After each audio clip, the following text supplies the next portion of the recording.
Bueno, me permito hablar con el señor Claudio Suchovich, que ya llegó. Bienvenido. ¿Cómo andás? Gracias por invitarme. Dejé el corolario de lo que ha sido la jornada financiera del día a propósito de recibirte y comprender la dinámica de lo que está pensando el mercado y cómo lo está evaluando los anuncios. Puedes dejarlo si querés, no hace falta tocarlo justo ahora.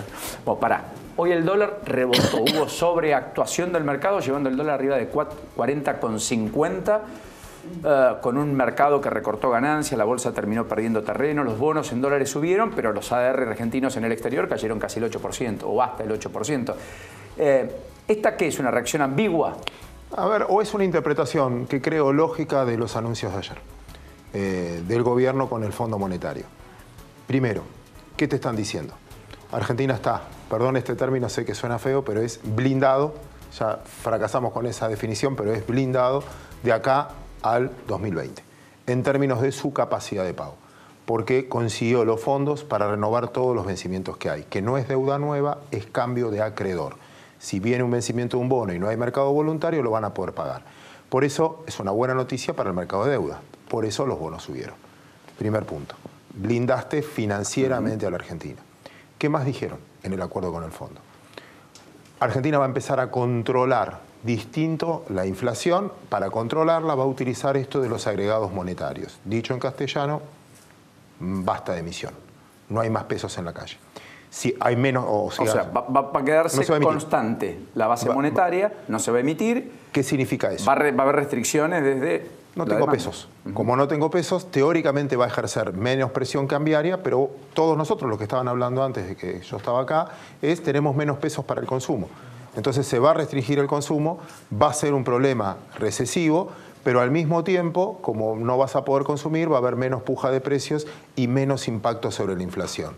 Vas a terminar resolviendo algunos datos macro, el costo social es importante por lo que estaban hablando. Entonces, a muchas empresas, selectivamente, no les va a ir bien, porque finalmente van a vender menos. Entonces tuviste en la bolsa acciones que bajaron y acciones que subieron. No es la mismo el que vive del consumo interno, que va a ser menor, que el que vive del consumo externo, que con este tipo de cambio les va a ir mejor. Entonces, eso es más o menos el reacomodamiento que tuviste hoy.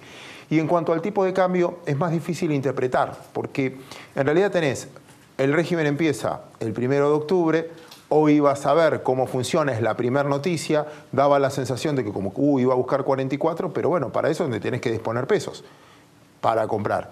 Y eso es, dejo de comprar mercadería, dejo de estoquearme, ¿con qué pesos voy a buscar esos dólares? Sobre todo porque a este tipo de cambio licuaste bastante el poder de compra de los pesos. Muchos interpretaron, me pasó a mí también al principio, diciendo, bueno, pero si van a poner una banda entre 34 y 44, y en 44 solo van a responder con 150 millones de dólares por día, ¿lo van a contener? Entonces generó algo de nervios y dijeron, no, pará, eso es el Banco Central. Tesorería recibió los dólares del fondo y cada vez que necesite para financiar el déficit vender dólares va a participar en el mercado. Lo que tuviste hoy es una... O sea que va a haber poder de fuego. Va a haber poder. Porque había una discusión, porque si se operan que 800 millones más o menos por día en el mercado de cambios, y a veces menos. Y a veces menos. Si vos tenés 150 y tenés una puja y el mercado te juega una pulseada y por ahí se negocian 1.500 millones algún día y vos solo tenés 150, naturalmente te tiran el tipo de cambio. Pero al controlar, si es que logran cumplirlo, porque una cosa es lo que vos anuncies y otra cosa es que puedas cumplir lo que anuncio. En casa no me creen más cuando yo digo voy a empezar la dieta. Una cosa es que yo lo anuncie y otra cosa es que yo lo ejecute. Una cosa es que yo diga, no voy a emitir más, y otra cosa van a querer ver, bueno, no lo estás haciendo, vas a aguantar ante la tentación política el año que viene, elecciones, está por verse. Es la credibilidad, la ejecución de lo que vos estás prometiendo. Si eso sucede, la verdad que va a haber menos pesos. ¿Con qué pesos vas a ir a correr? O sea, hagamos una encuesta entre todos los que estamos acá, distintas clases sociales, distintas realidades, distintos... ¿Les sobran muchos pesos? Ahora, Claudio, me sorprende un dato que vos aportás, que es que se habla de la no emisión. Se fue el kirchnerismo y todos dijimos, bueno, no se emite más. ¿Eso fue un mito? ¿Se siguió emitiendo? ¿La maquinita de hacer billetes siguió estando? Sí, porque en el fondo iban en línea, no emitías más en términos reales. Sí, si la inflación aumenta, si aumentan las cosas, quizás iban emitiendo de ese lado. Pero vamos a lo cierto. Paremos con la teoría, el verso, etc. Vamos a lo cierto. Es un país que gastaba más de lo que te ingresaba. A muchos de nosotros nos pasó. Y usás la tarjeta de crédito. Mientras que te acepten la tarjeta de crédito, vos vas viviendo. es probable que digas, no, chicos, no vamos a gastar más. Pero tus hijos te dicen, no, papá, qué sé yo, vamos, y usás la tarjeta de crédito. De golpe, te cortaron la tarjeta de crédito. Claro. ¿Qué haces cuando te cortan la tarjeta de crédito? Entonces, hablemos de lo que quieran, hagamos la teoría, lo que quieran. Pero ¿qué pasa cuando no tenés tarjeta de crédito? Tengo que dejar de gastar. No me queda otra. Después viene la discusión. Bueno, ¿y quién deja de gastar? Mi suegra me dice, no, vos no dejes de gastar, mi mamá, lo que fuera, mis hijos. Tendré la puja interna de dónde hago el gasto y eso genera malas relaciones. Pero el punto es... ¿Pero no alcanzaba con los 100.000 millones de dólares de deuda que tomó este gobierno para tapar la no emisión? Vos tenías un déficit de 30.000 millones de dólares nuevo, más los vencimientos de la deuda que tenía. Porque... también de la deuda del kirchnerismo. A veces, de la deuda, sí. Sí, la que había dejado para eterna, vida, sí. Que antes, como tampoco tenía financiamiento, te apoderaste de todas las cajas. Entonces destruiste las reservas del Central, destruiste los fondos de las FJP o de los fondos de pensión y cuando ya no había más, desde ese lado impusiste el cepo, etc. Se quiso liberar en este contexto, pero déjame decir algo, porque muchos están diciendo, no, pero perdimos un montón de reservas. Para un poquito. Cuando un año atrás vos tenías, o a principio de año tenías 60.000 millones de dólares de reserva, que teóricamente era el mejor momento, pero debías 60.000 millones de LEVAC. Ahora las LEVAC quedan 9.000, con lo cual cancelaste pasivo. No es que tomás deuda, pero también cancelás otra. Vos estás marcando ahí, Claudio, algo. El gobierno no se comió los 15.000 millones de dólares que le dio el fondo para cancelaste LEVAC. Controlar el tipo de cambio, sino que en buena medida lo utilizó para sacar y limpiar LEVAC. Ahora, no los transformó en otros instrumentos como las LETES o... que son de tesorería, ya no son del central. El que emite... Las LELIC sí que es interbancaria, pero le sacó los encajes a los bancos. Pero hay un tema ahí. Canceló pasivo, pero al mismo tiempo, al tener déficit, yo tomo dólares prestados. Los tengo que vender porque mis gastos son en pesos. El tema es cómo hago... O sea, el problema... Estos son las consecuencias. La causa es que tengo un déficit fiscal enorme y que el mundo dejó de financiarlo. ¿Crees que un año electoral se puede con emisión cero? El gobierno marcó junio.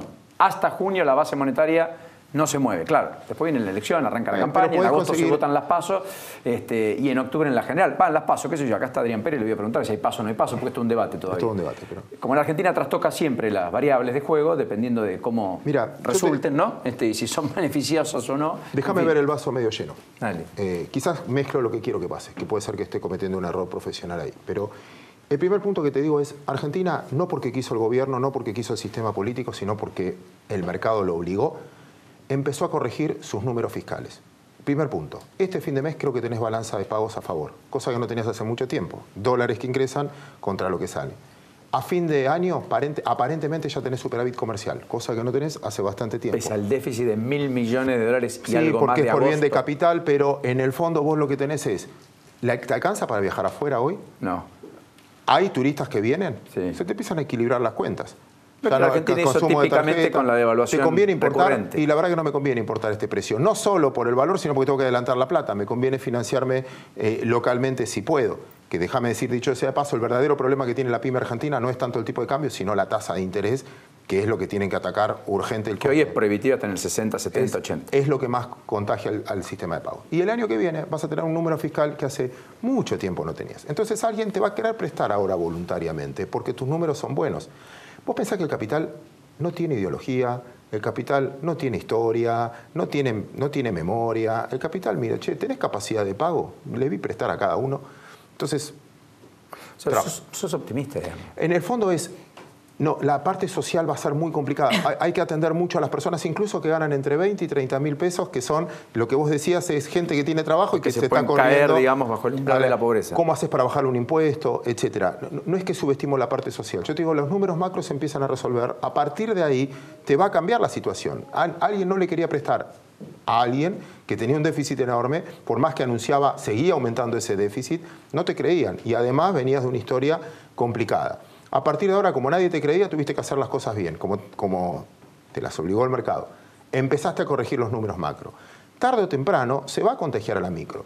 Primer punto. Segundo punto, no hay deuda privada real entre los privados, no es sistémico como en otros años. O como no es el 2001, eso es lo que muchos explican, digamos. Y aparte tenés tipo de cambio flotante, en el 2001 tenías tipo de cambio fijo, esa diferencia fundamental, porque tenías que deflacionar la economía o lo que tuviste. Pero antes debían los privados.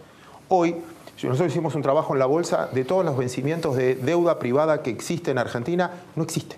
De hecho, muchos ya anticiparon de mano. Sí está la cadena de pagos muy lastimada en todo lo que es el sector productivo que depende del consumo interno, del textil, etc. Pero en muchos lugares empezó a darse vuelta la cosa, porque puedo exportar, porque me compran los vecinos. Mira, cierro con un dato financiero, muy financiero, que es, al menos es lo que estoy tratando de aferrarme en algo positivo. En el mercado financiero, cuando vos esperás algo muy bueno, pero muy bueno, y vino solo bueno, es una desilusión. Hablamos eso la otra vez. Cuando esperás algo muy malo, pero muy malo, y te preparan, y esto va a ser muy malo, esto va a ser muy malo, y es solo malo, es un alivio. Pero el gobierno está jugando eso.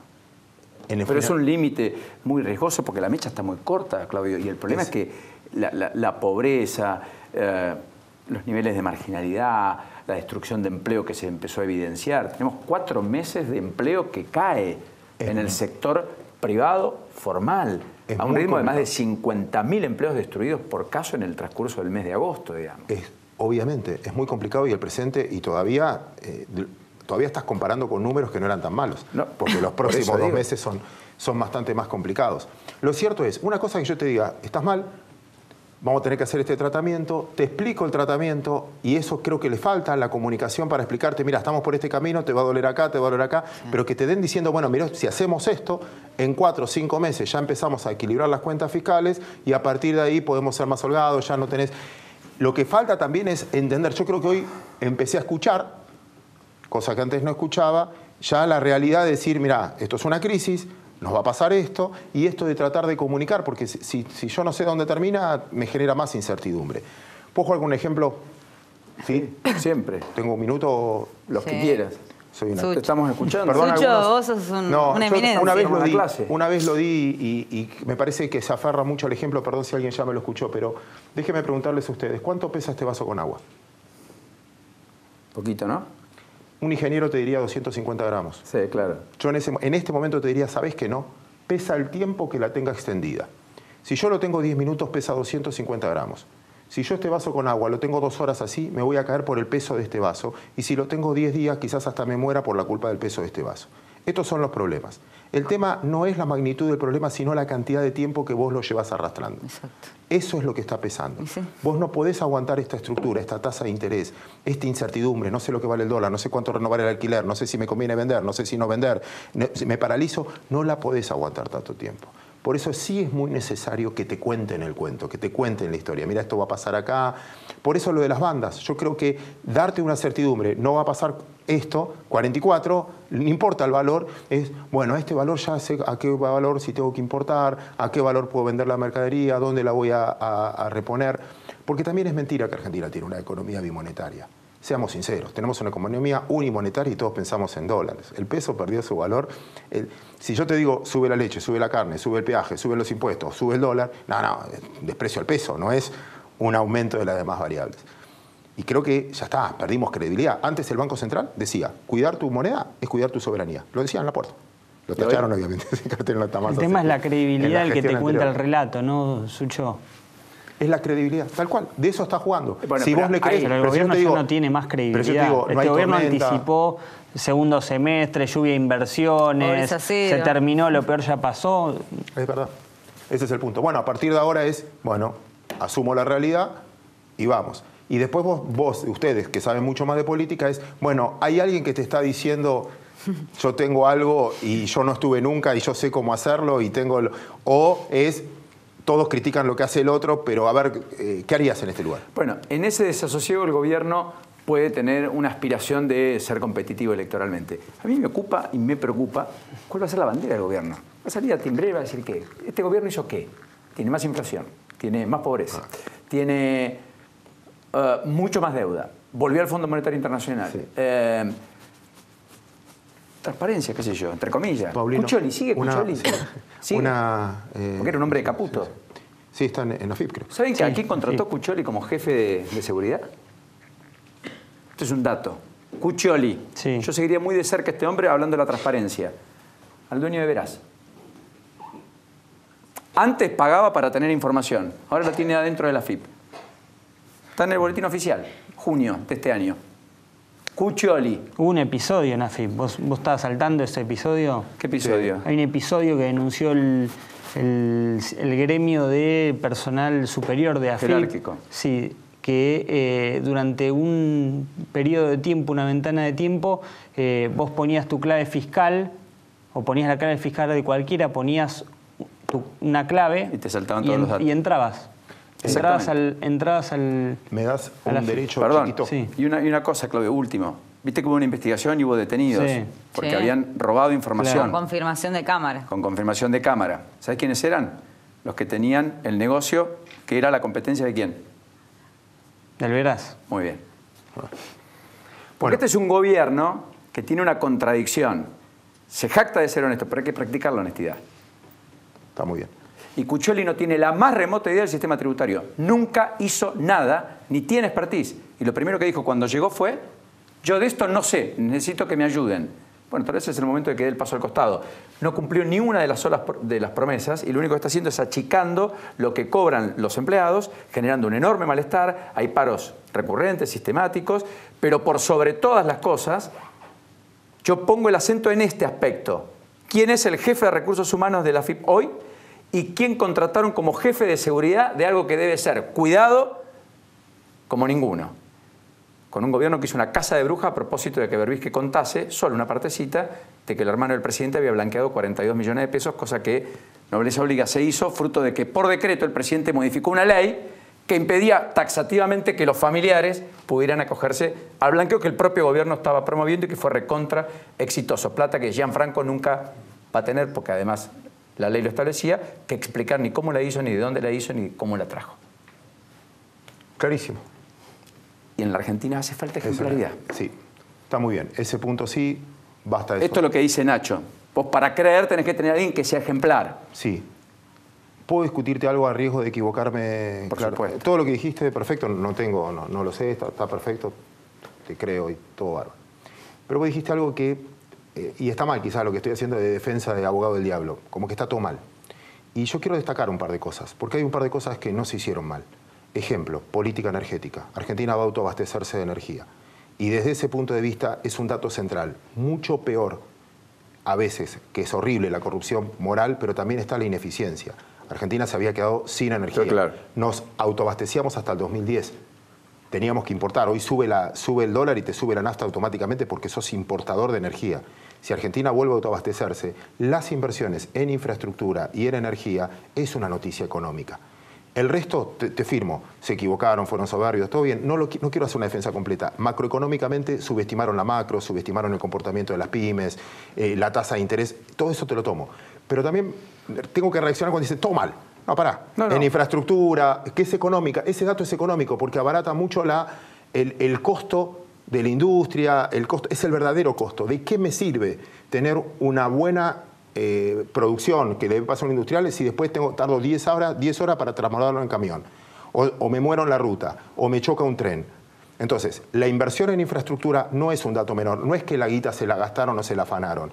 Hay algo de obra. Después, estudia los casos, denuncialo, está perfecto y hace a la transparencia. En el 2019 vas a votar por el que más te parece.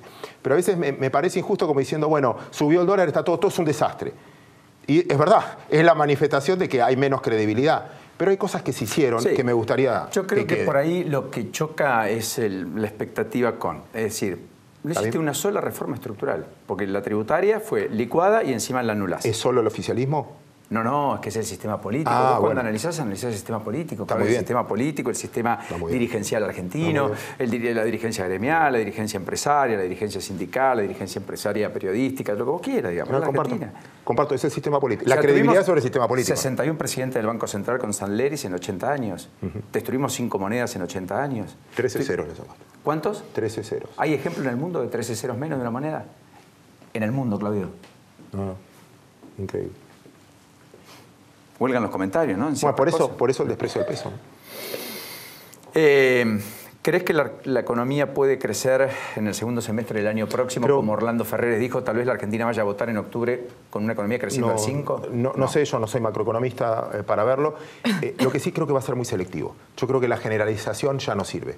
porque va a haber industrias que empezaron a despegar, el que exporta fruta quizás esté un poco mejor, el que está en Neuquén esté un poco mejor, el que depende del consumo de Mendoza, de Chile o lo que fuera esté un poco mejor, el que está en el conurbano produciendo textil está mucho peor. Entonces, el promedio quizás te dé 0, te dé +1, te dé -2, pero va a haber gente que va a estar bastante mejor y gente que va a estar bastante peor. No sabes lo que te agradezco. Al contrario, un placer. Siempre con el espíritu pincha, ¿no? Qué grande, el hincha Guerrero. estudiante, ¿eh? Bueno. Un placer. Gracias. Al contrario. Claudio Sochovic, con nosotros. ¿Le dará bola al ranking de economistas? ¿Viste que salió ese ranking de economistas? Yo no soy economista, de los economistas que más apariciones tenían en medios. O sea que Claudio es un... Está top 10. Soy licenciado en administración, no soy economista. Bueno, pero sabes de mucho. mercado financiero como pocos. Bueno, sabes incluyeron a Ismael Bermúdez también, ¿no? No, y sabe explicarlo, que no muchos lo pueden hacer eso. Él habla para gente de la casa, la que puede entenderlo. Bueno, en el momento del elogio, me levanto y me voy, viene Adrián.